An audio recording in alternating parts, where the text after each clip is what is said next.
नमस्कार। Planet x पर आपका फिर से स्वागत है।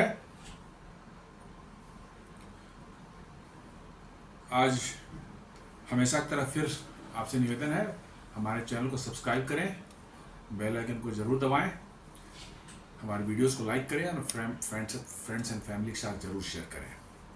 दोस्तों, आज फिर से सबसे ज्वलंत मुद्दा जो अभी चल रहा है पूरे विश्व में और भारत में भी जो है, फिर से वही अमेरिका और भारत के बीच में ट्रेड वार जो चल रहा है उसी पर कुछ बात करते हैं। कल एक बड़ा ही कहे कि निम्न स्तर का एक कमेंट जो है आया है प्रेसिडेंट डोनाल्ड ट्रंप की तरफ से। डोनाल्ड ट्रंप ने अपने ट्वीट में कहा, हालांकि ट्विटर पर वो नहीं आते, एक्स जिसको बोलते हैं उस पर नहीं है, उनका अपना एक अलग ट्रूथ सोशल करके उन्होंने खुद बनाया है। उस पर उनका एक स्टेटमेंट आया कि भारत और रसिया एक डेड इकोनॉमी है, आई डोंट केयर, उनको जो करना है करें, मैं उनकी चिंता नहीं करता। तो अभी यदि आपको चिंता नहीं है और दोनों डेड इकोनॉमी है तो फिर इनके साथ, भारत के साथ ट्रेड डील करने के लिए इतनी जद्दोजहद क्यों हो रही है। तो आइए समझने की कोशिश करते हैं कि भारत वाकई में क्या डेड इकोनॉमी है। एक तरफ जो है हम नहीं, ये IMF, वर्ल्ड बैंक, जो उन्हीं की संस्थाएं हैं, अमेरिका कंट्रोल्ड संस्थाएं हैं, वही कह रही हैं कि भारत अब चौथी सबसे बड़ी अर्थव्यवस्था बन चुका है और अगले कुछ सालों में ये जर्मनी को पीछे छोड़कर तीसरी सबसे बड़ी अर्थव्यवस्था बनने वाला है। और भारत अभी दुनिया में सबसे तेज गति से आर्थिक विकास करने वाला देश है। GDP ग्रोथ हाईएस्ट है दुनिया में अभी। इवन चीन को भी इसने पीछे छोड़ रखा और अमेरिका तो बहुत ही पीछे है। उस देश को जो है डोनाल्ड ट्रंप बोल रहे हैं कि भारत की इकोनॉमी डेड इकोनॉमी है। तो रीसेंट टैरिफ जो है और इंडियन इंपोर्ट्स पर उन्होंने लगाया है, क्या ये भारत का एक डिप्लोमेटिक फेलियर है या ये रिप्रेजेंट करता है भारत के स्ट्रेंथ को रिप्रेजेंट करता है। क्योंकि भारत जिस तरह से ट्रेड डील में वो अपनी शर्तें थोपना चाहते थे, भारत उनके सामने खड़ा है और मानने को तैयार नहीं उनकी वैसी शर्तों को जिससे भारत को नुकसान हो सकता है। तो डोनाल्ड ट्रंप जो है भारत को एक डेड इकोनॉमी डिक्लेयर कर रहे हैं। तो आइए इसी पर हम लोग समझने की कोशिश करते हैं कि क्या है मामला। भारत ने शुरू से ही कहा कि fair and balance trade deal जो है होनी चाहिए। ये नहीं कि ये किसी एक देश के पक्ष में जो है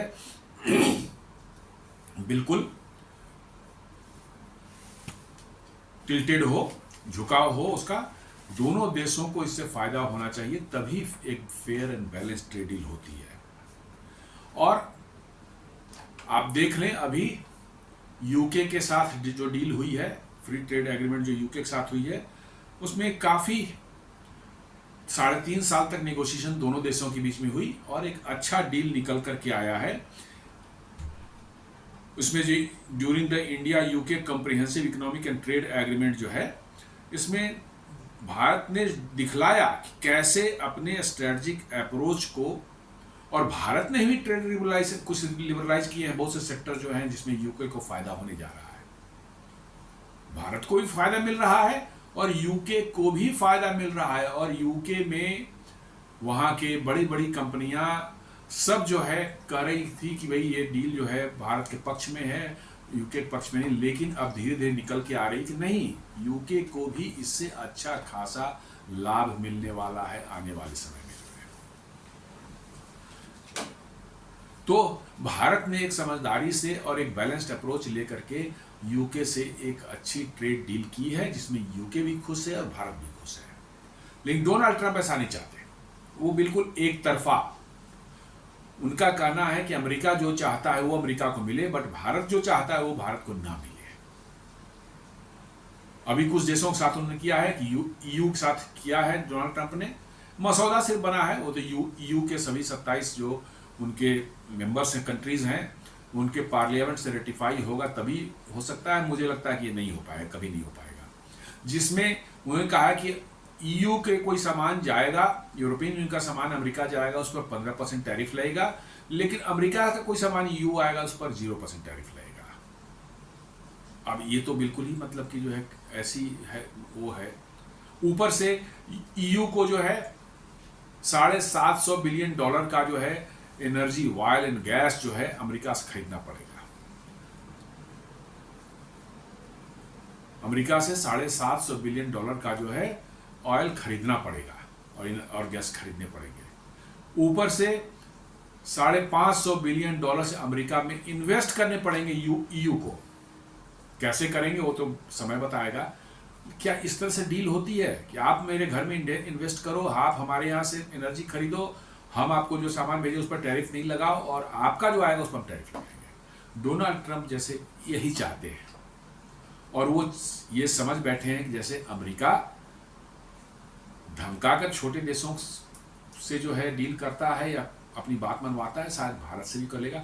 अब वो समय शायद निकल गया है। भारत ने बता दिया कि हमारे देश के लिए फेवरेबल जो चीज होगा वही करेंगे और दूसरा हम नहीं कर सकते। जैसे भारत ने यूके के साथ किया तो 99% of the duty free access Indian माल को वहां पर मिलेगा।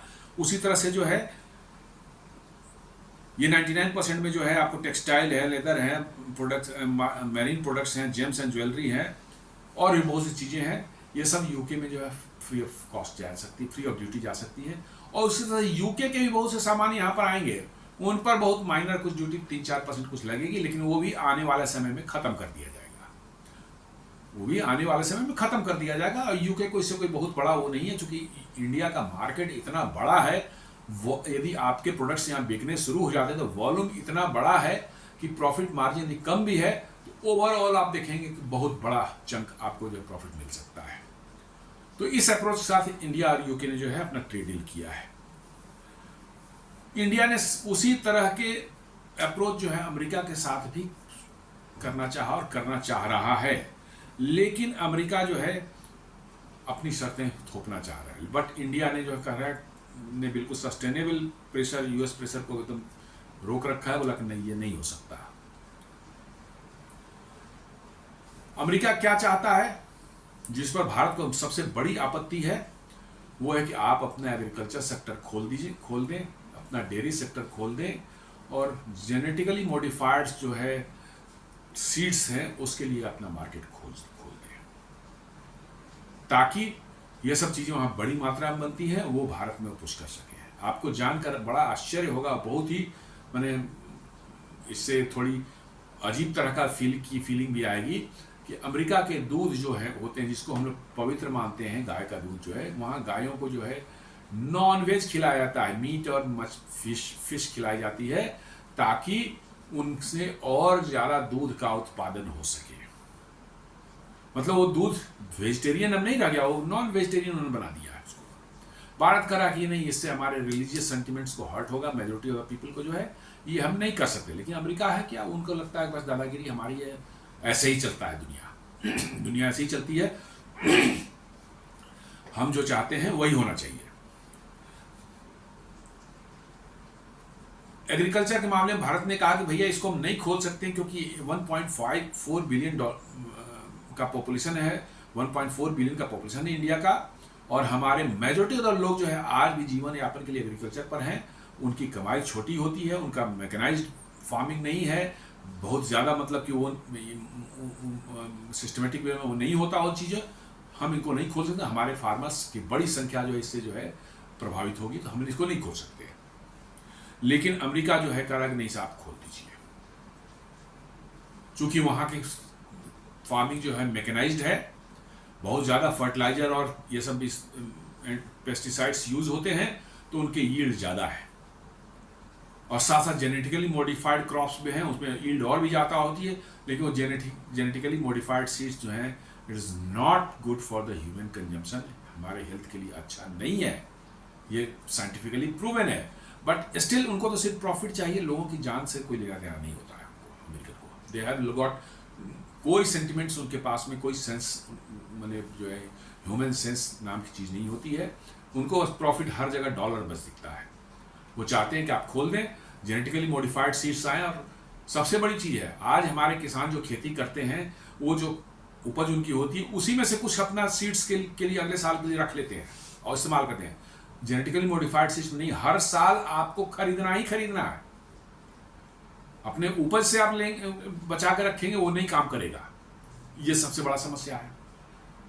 तो हमें थोपा जा रहा है कि नहीं, हम उनके बीज खरीदने के लिए एक तरह से उनके गुलाम हो जाएं और उन पर परमानेंटली डिपेंडेंट रहें।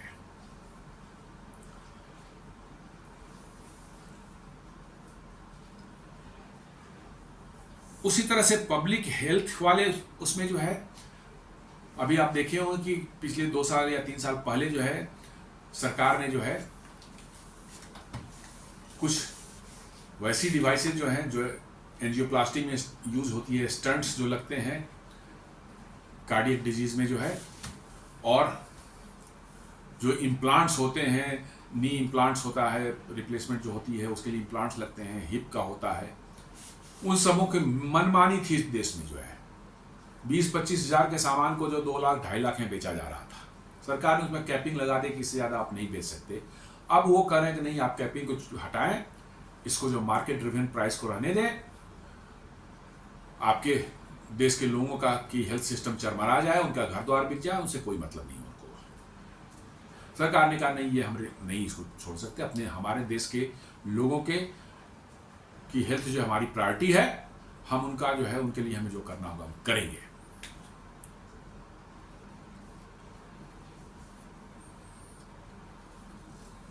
अनदर मतलब कि जो भारत ने जो उनको कहा है कि हम अपने एमएसएमई सेक्टर जो है, जिसमें सबसे बड़ी तादाद में लोग जो है एम्प्लॉयड हैं, बड़े फर्म जो होते हैं उसमें उतने संख्या में लोग नहीं रहते हैं। एमएसएमई की संख्या इतनी होती है कि पूरे भारत देखे थे सबसे बड़ी तादाद में जो है MSME, medium small medium micro small and medium enterprises जो होते हैं, उसमें सबसे बड़ी संख्या में लोग एम्प्लॉयड हैं। उसको हम नहीं खोल सकते क्योंकि वो छोटे हैं, वो compete नहीं कर सकते बड़े बड़े फर्म्स के साथ में। जो है अमेरिका करेगा नहीं आप खोलो, भारत उसके लिए तैयार नहीं है। भारत ने कहा कि this sector has a backbone of the Indian economy. Agriculture हो गया, डेयरी हो गया, ये एमएसएमई हो गया, ये हमारे देश की इकोनॉमी के बैकबोन हैं, इनको हम ऐसे नहीं छोड़ सकते, उनको उनके लिए प्रोटेक्शन जरूरी है। दे कंट्रीब्यूट सिग्निफिकेंटली एम्प्लॉयमेंट और रूरल इनकम, वो बहुत बड़ी संख्या में लोगों को एम्प्लॉयमेंट देते हैं और रूरल इनकम का बहुत इंपॉर्टेंट एक मतलब वो है एस्पेक्ट है।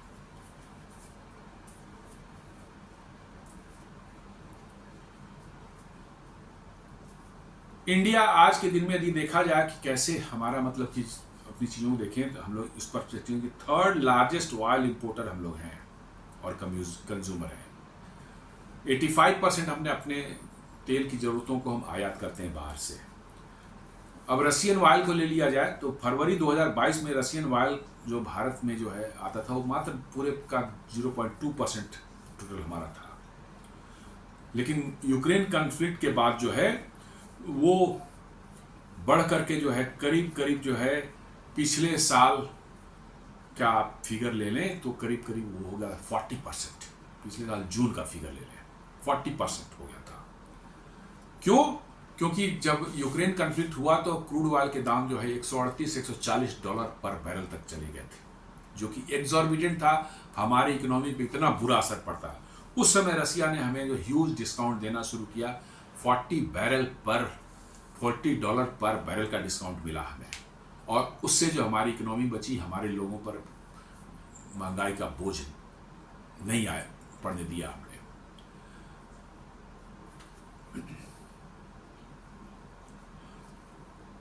अमेरिका कहता है कि आप जो है रसिया से ऑयल नहीं लीजिए, आप हमसे खरीदिए, 2-3 दाम पर हम देंगे, लेकिन हम ही से खरीदिए आप। ये मैंने पहले भी वीडियो बताया था कि ये वही दादागिरी है कि बाजार में कोई दुकानदार आपको पकड़ लेता है, बोलता है कि आप बगल वाले या दूसरे किसी दुकान से नहीं खरीदेंगे, हमसे ही खरीदेंगे और हमसे 2-3 दाम में हम देंगे आपको। ये वही दादागिरी है।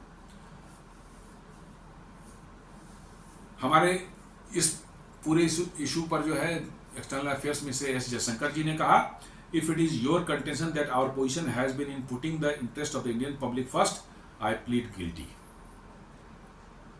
उन्होंने कहा कि यदि आप ये सोचते हैं कि हमने अपने देश के लोगों का हित पहले अपने सामने रखा है तो हाँ, हम गिल्टी हैं, हमने ऐसा किया है। क्योंकि हर देश का यह है कि अपने नागरिकों का ख्याल पहले रखे, उसके बाद किसी और का ख्याल रखे। इसमें गलत क्या है?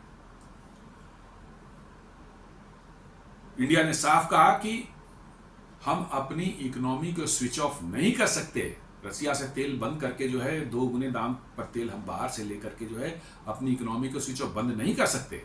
हमारे 1.4 बिलियन के 140 अरब के पॉपुलेशन है, उनको हम फीड करना है, खिलाना है, उनको रोजगार देना है, उनके लिए मतलब एम्प्लॉयमेंट देनी है। हम इसको बंद नहीं कर सकते, इसलिए इंडिया अड़ा हुआ है उस पर।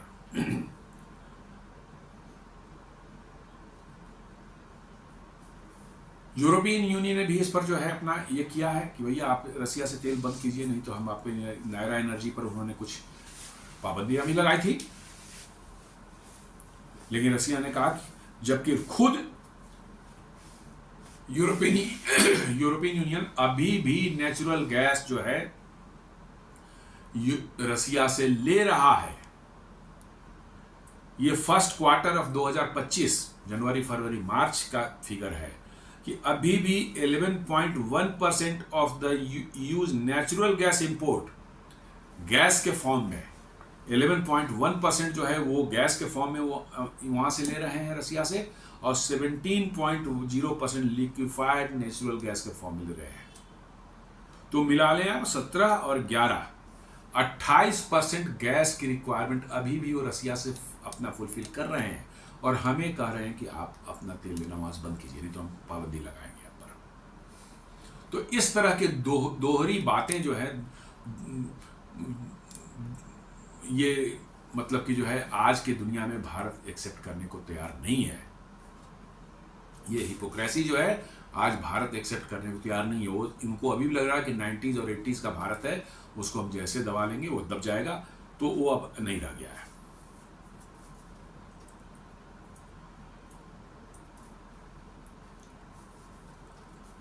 हमने अपने ऑयल नीड्स के लिए जो अपने तेल के इंपोर्ट को काफ़ी डाइवर्सिफाई करने की कोशिश की है। हमने जो है गयाना से, ब्राज़ील से, कनाडा से भी जो है हमने तेल मंगाना शुरू किया है, और हम अपने काफ़ी डाइवर्सिफाई किया है। किसी ऐसा नहीं कि सिर्फ ओनली रसिया से, बहुतों से ले रहे हैं। हाँ, रसिया से थोड़ा ज़्यादा ले रहे हैं अभी, क्योंकि सस्ता मिल रहा है, सस्ता जहाँ मिलता है हम वहीं से ज़्यादा सामान खरीदते हैं। लेकिन और जगहों से भी हम ले रहे हैं, ताकि हमारा एनर्जी सिक्योरिटी जो है वो कभी उस पर रिस्क ना आए।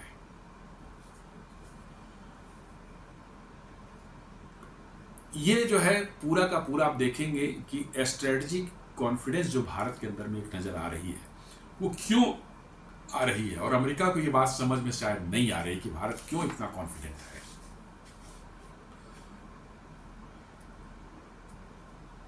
क्यों भारत जो है अमेरिका को रेसिस्ट कर पा रहा है और एक इंडिपेंडेंट जो है फॉरेन पॉलिसी लेकर के चल रहा है, जहां पर हम अपने हित को साधते हुए जो हमारे हित में होता है वही काम कर रहे हैं। ऐसा क्यों हो रहा है? वो है कारण है कि भारत अब पहले से काफ़ी मजबूत हो चुका है। इसकी इकोनॉमी मजबूत हुई है, इसकी मिलिट्री मजबूत हुई है, और ये दुनिया को बड़ी ताकतों को जो है नहीं पच रहा है। ये सबसे बड़ा कारण है। This transformation reflects India's evolving role from a developing nation seeking aid to a significant global player, increasingly dictating its own terms। मतलब जैसे भारत का उदय हुआ है अर्थव्यवस्था के क्षेत्र में, इकोनॉमी में और मिलिट्री माइट में, जो है धीरे धीरे भारत जो है अब डेवलपिंग नेशन वाला जो एक इमेज थी उसको त्याग दिया है, और एक ग्लोबल प्लेयर के रूप में उभर रहा है, जो अपने टर्म्स धीरे धीरे डिक्टेट कर रहा है दुनिया को। हम जबरदस्ती नहीं कर रहे हैं, जो सही चीज़ है वहीं पर, लेकिन हमारे साथ कोई जबरदस्ती करना कोशिश करेगी तो हम उसको जो है ना कहने पर के लिए तैयार खड़े हैं। आप अभी देखेंगे इकोनॉमी के हिसाब से देखें तो हम चौथे नंबर पर हैं। हम 4.187 ट्रिलियन के डॉलर के इकोनॉमी में पहुंचे हुए हैं, और हमसे आगे सिर्फ 4.744 बिलियन डॉलर का जो है इकोनॉमी जो है आपका जर्मनी है। 600 बिलियन डॉलर हमसे आगे हैं। जैसा IMF या वर्ल्ड बैंक बता रहा है, जिस रफ्तार से भारत बढ़ रहा है, अगले 1.5 साल में जो है हम जर्मनी को ओवरटेक करके 3rd लार्जेस्ट इकोनॉमी बनने जा रहे हैं। और फिर भी डोनाल्ड ट्रंप कहते हैं कि भारत और रसिया एक डेड इकोनॉमी है। तो आप समझ सकते हैं कितनी बड़ी डाइकोटोमी है, और उसी के साथ ट्रेड डील करने के लिए भी बेताब है।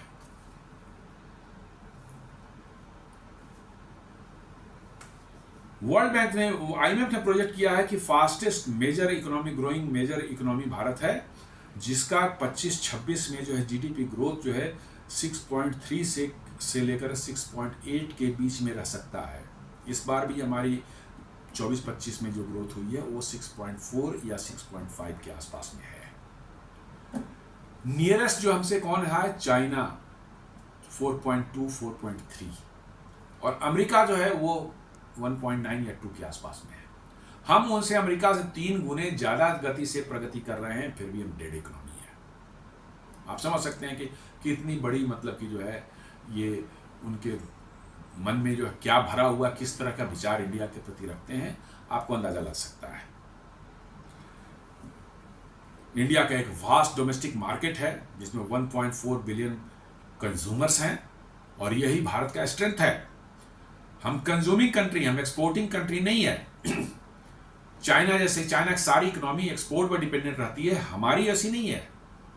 2008 में भी दुनिया में क्राइसिस आई थी, हमारे यहाँ बहुत फर्क नहीं पड़ा था, क्योंकि हम जितना बनाते हैं उसका 70% 80% खुद खा जाते हैं, यहीं पर कंज्यूम कर जाते हैं, 20% 25% ही बाहर जाता है। तो हमारा ये कहना है कि आप हम पर पाबंदियां लगाएंगे तो थोड़े बहुत असर तो पड़ेंगे, ऐसा नहीं कि नहीं पड़ेगा, लेकिन ये ना सोचे अमेरिका या यूरोपियन यूनियन कि वो पाबंदियां लगाएं तो भारत जो है उसकी इकोनॉमी डूब जाए। नहीं, भारत की इकोनॉमी चलती रहेगी, और रादर आप हम पर जब ये लगाएंगे सैंक्शंस तो इनोवेशंस जो है इंडिया में उस समय एकदम बिल्कुल आसमान छूने लगती है। आपने देखा होगा कैसे इंडिया ने क्रायोजेनिक इंजन डेवलप किया था। जब पाबंदियां लगा दी गई थी 1998 में न्यूक्लियर टेस्ट के बाद, तो कैसे भारत ने जो है क्रायोजेनिक इंजन मना कर दिया, रसिया ने भी देने से मना कर दिया, अमेरिका ने भी देने से मना कर दिया, भारत ने खुद बना लिया। और अभी 2 दिन पहले जो निसार सैटेलाइट लॉन्च हुआ था उसमें वही क्रायोजेनिक इंजन इस्तेमाल हुआ था GSLV में, जो भारत में ओन इंडिजिनस बना हुआ, उसमें 100% वो इंडिजिनस टेक्नोलॉजी से बना हुआ है। तो आप अंदाजा लगा सकते हैं, आप लगाएं सैंक्शन, हमारे इनोवेशंस और बढ़ जाएंगे।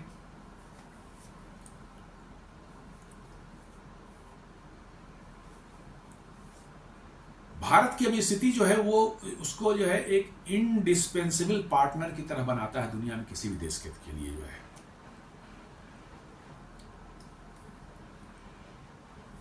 2000 से लेकर के दिसंबर 2024 तक जो है भारत में जो है 1.05 ट्रिलियन डॉलर्स की FDI आई है। 2000 से 2024 तक 24 साल में जो है 1.5 ट्रिलियन डॉलर की जो है आपको इन्वेस्टमेंट भारत में आई है। आप समझ सकते हैं कि बाहर की कंपनियां जो है उनको भारत में कितनी दिलचस्पी है, यहाँ बिजनेस क्यों करना चाहते हैं, क्यों यहाँ इन्वेस्ट करना चाह रहे हैं।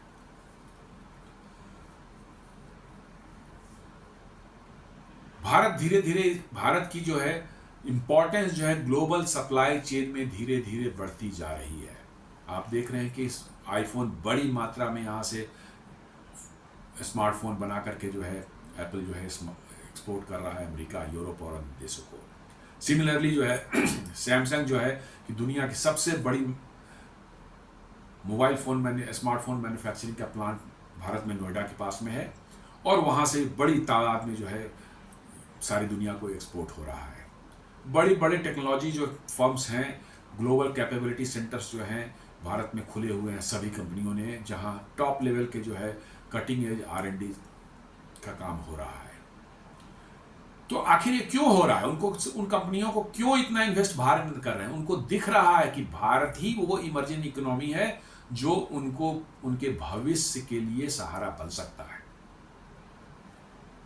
आप देख लें, माइक्रोसॉफ्ट जैसी कंपनी दुबई शिफ्ट हो रही है, अमेजन वो भी दुबई या सिंगापुर शिफ्ट होने वाली है, और भी कई कंपनियां जो हैं वहां से शिफ्ट होने का मतलब कि जो है ये बना रही हैं। हो सकता है बोइंग भी उठ करके भारत ही ना आ जाए। तो ये सारी चीजें दिख रही है और अमेरिका इसी को लेकर के जो है वहां लोगों के पसीने छूट रहे हैं, परेशान है कि कैसे हम इसको रोकें।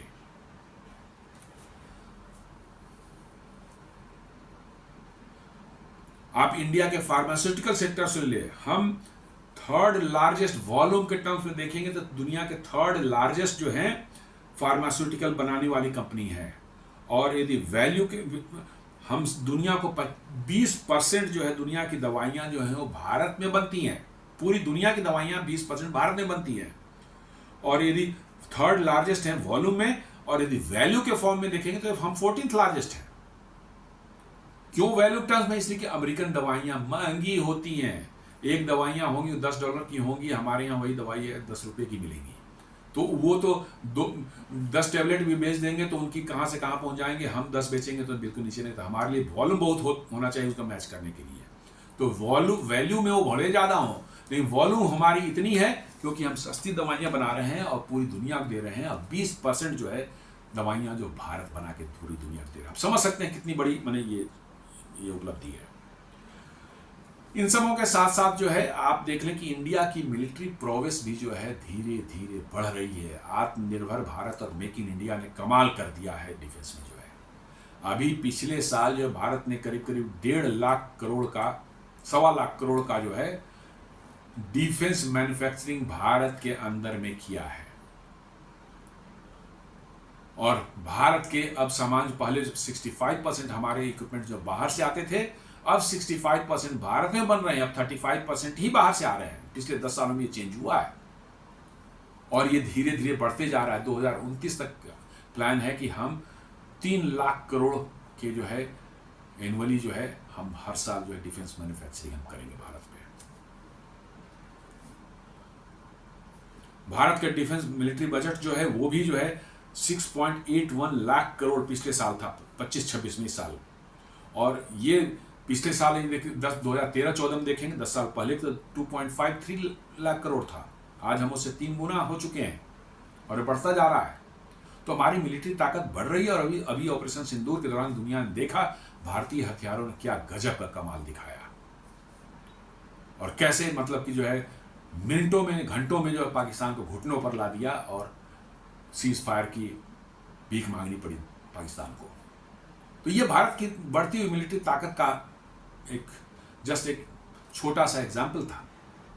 और इसको देख करके बाहरी दुनिया के, खासकर अमेरिका, यूरोप और इन चीन जैसे देशों की जो है उनको ये तो बिल्कुल अच्छा नहीं लग रहा है।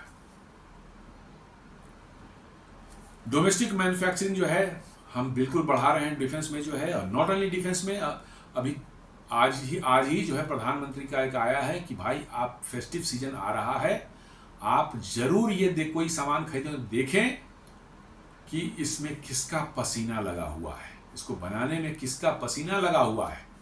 इसका मतलब है कि मेक इन इंडिया को जो है सपोर्ट देने का उन्होंने अपील किया है। और भारतीयों को इसमें बिल्कुल आगे आना चाहिए कि जो चीज़ें भारत में बनी हो हम पहले उसी को खरीदें। उसका कोई ऑप्शन नहीं हो तो ठीक है, हम बाहर दूसरे को सोचा जा सकता है, but as far as possible हम देश में बनी चीज़ों को ही खरीदने की कोशिश करें, तभी देश आगे बढ़ेगा।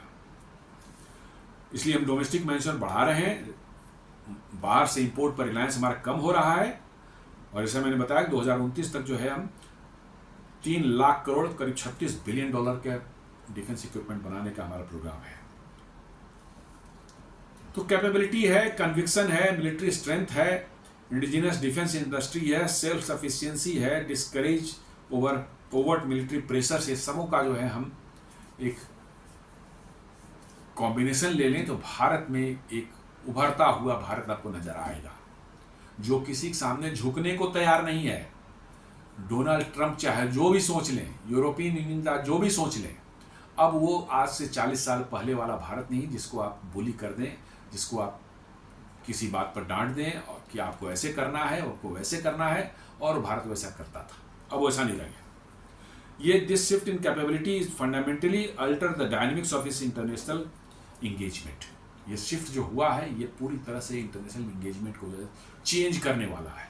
और इसी की चिंता जो इन सो कॉल्ड डेवलप्ड कंट्री जिनको बोलते हैं, सो कॉल्ड मैं इसलिए इस्तेमाल कर रहा हूँ कि वहाँ की स्थितियाँ जाकर जब आप देखेंगे, बोलने से नहीं पता चलेगा, इकोनॉमी बहुत बड़ी है, इसमें दिखती है, लेकिन उस पैसे किनके पास में है और जिनके पास में नहीं है उनकी क्या हालत है वो वहाँ जाने पर पता चलती है। होमलेसनेस अमेरिका के शहरों की सबसे बड़ी जो है अभी समस्या बनी हुई है। हजारों हजार लोग जो है सड़कों पर सोते हैं।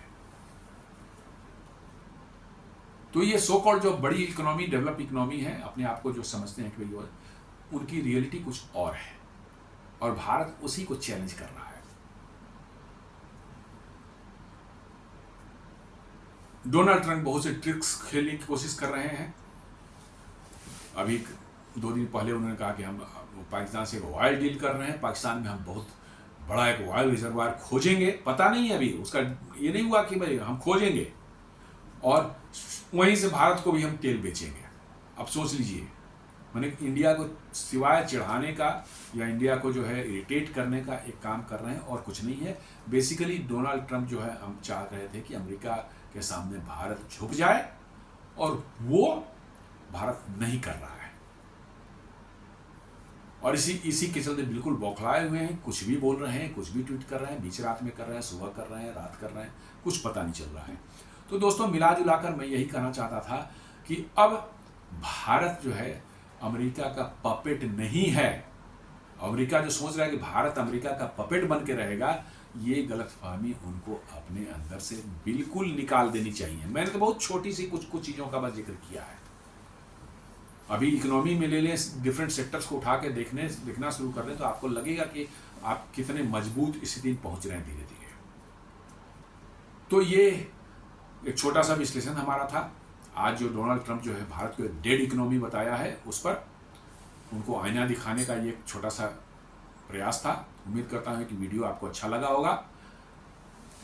आपसे अनुरोध है कि वीडियो को लाइक करें, फ्रेंड्स एंड फैमिली के साथ शेयर करें, हमारे चैनल को सब्सक्राइब करें और बेल आइकन दबाना बिल्कुल नहीं भूलें। धन्यवाद।